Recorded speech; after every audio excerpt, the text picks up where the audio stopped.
Hello, you're welcome to Parenting with Ease. My name is Mojisa Lashatunde. I'm a parent coach and I'm a sexuality educator.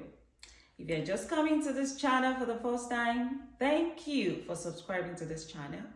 If you have been here over and over again, I welcome you back. This is a channel where I talk about everything parenting. I talk about the skills and the tips that can help your child in this 21st century. As we all know that parenting is not a walk in the park. You have to put in the work. You have to be intentional in raising children in this day and age. So you're welcome to this channel once again. And before I go to the next thing I will be talking about, I wish you a Merry Christmas and a prosperous New Year. Thank you for staying with me. Thank you for giving me a lot of, following and saying thank you. It's just the normal thing to do. I'm so grateful because you took it as a priority to raise great children with potential in this 21st century. So I wish you a prosperous 2024. Would you rather give your child a cell phone or would you give your child a car key? Well, let's talk about it. That's what I will be talking about today because many parents are like, oh, it doesn't matter. Isn't it just to give my child a cell phone? They have a lot of assignments. They have a lot of schoolwork that they can do. I'm not disputing that. Believe you me, I'm not disputing the fact that your children, they have a lot of homework, assignments that they need to do on their phones. But would you rather give your child a car key? Because the truth is, if you give your child a car key, we all know what will happen. There will be accidents, there will be incidents, there will be coincidence. In fact, all the dents. But the most ridiculous one would be that it could kill the child. And not only the child, it could kill everyone around the environment where that child is driving that car. So I know you won't give your child a car key. So why would you give your child a cell phone? Well, we might say, oh, a cell phone is just to do the schoolwork. But the truth is, cars have physical evidence of outrageous things that could happen to the child. Cell phones have lots of things that we can see, such as depression, anxiety, lack of sleep, insomnia, and all other things that are attached to mental health of that child. So let's talk about how you can watch your child, how you can help your child, how you can also teach your child on the usage of cell phones. You cannot give a child a car key, especially if the child is not even maybe like 16 years old, 18 years old. And before you give that child a car key, that means the child must have studied or must have gone for driving lessons, must have done a lot of things and learned how the road network works before you can give that child a car key. The child must be of age appropriate to be able to drive a car. So why can't we also attach that same process to a cell phone? Because we think it's too difficult. We don't know how to talk to our children. Many people just say, oh, because my child is bored. So the next thing is to give that child a cell phone or even iPad or laptop that is internet active. You're connected to the internet on your phones and your laptops. So I will give you tips on how you can teach your child on the usage of cell phones that will not have any negative impact. The number one tip before handing over a cell phone to your child is for you to talk about it. Call your child, talk about it with your child, how to use phone, what time to use phone. And when you talk about something, it makes the child understand that you know what you're saying.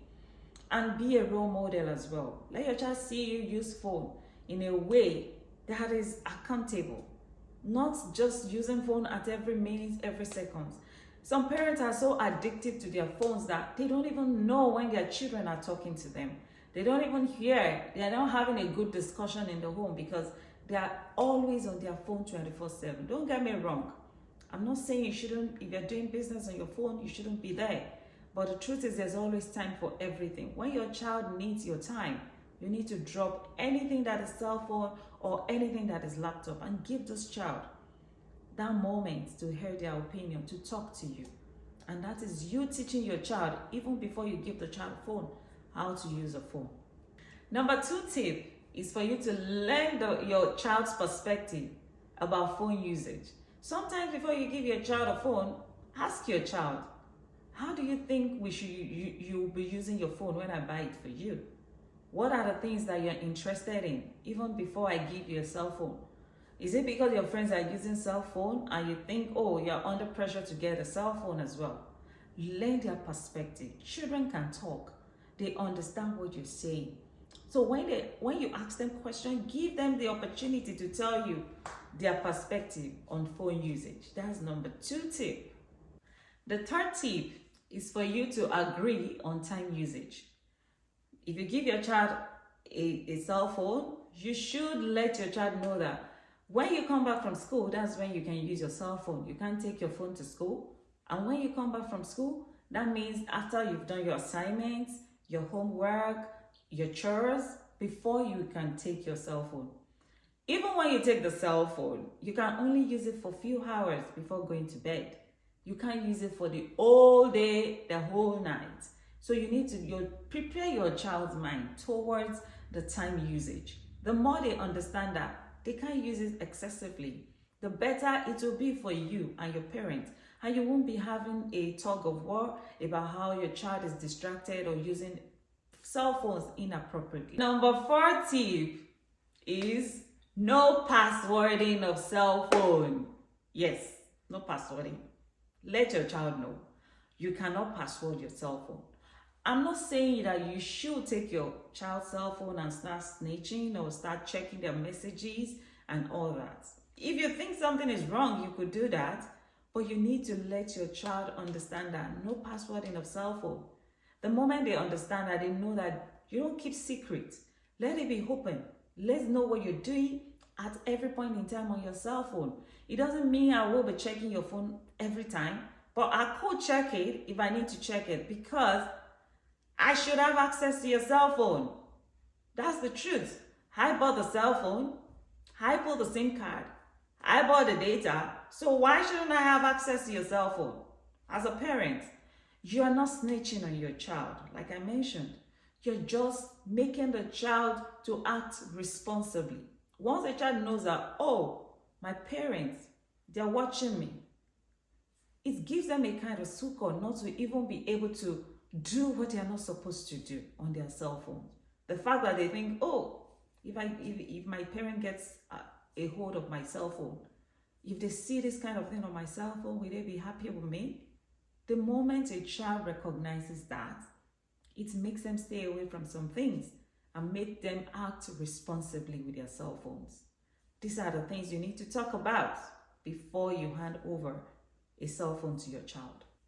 The number 5 tip is that make sure to let your child know that their cell phones cannot be in their room when they're going to bed.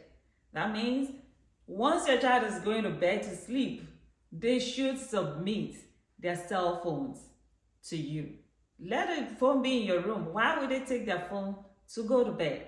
Because if you allow them to take their phone to bed, all these rules and regulations that you're giving or teaching them about cell phone, it won't work.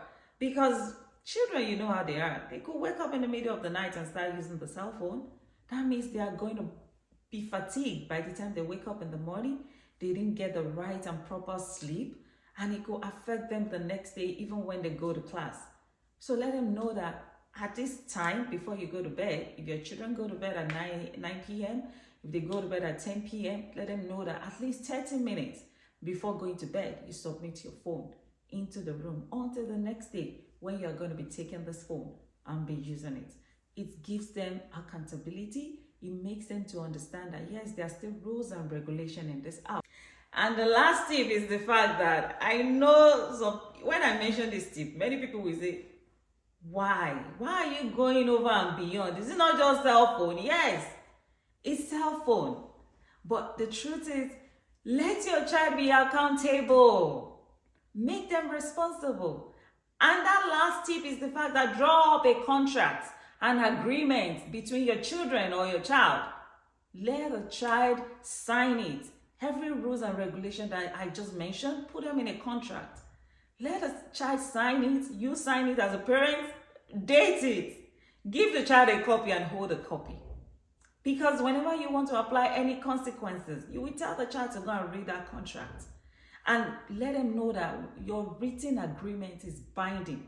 Sometimes our verbal agreements, your child may challenge it and say, Mommy, we didn't talk about that. Daddy, we never mentioned it.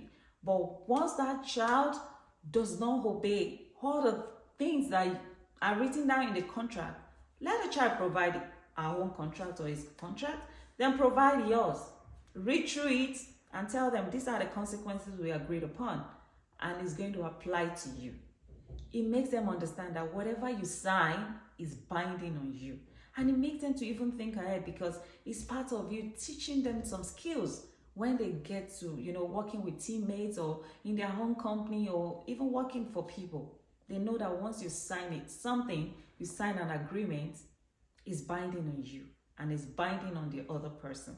So that's the last tip. Okay. In all, prepare your child's mind before you give that child a cell phone.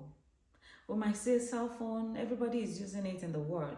The fact that everybody is drinking it does not make your child to drink something. The fact that everybody is listening to something doesn't make your child to listen to it. The fact that everybody is using a cell phone is not a right for your child to use a cell phone without being prepared towards using a cell phone. Cell phone has caused a lot of cyberbullying. It has caused a lot of mental health disorder for many children, insomnia.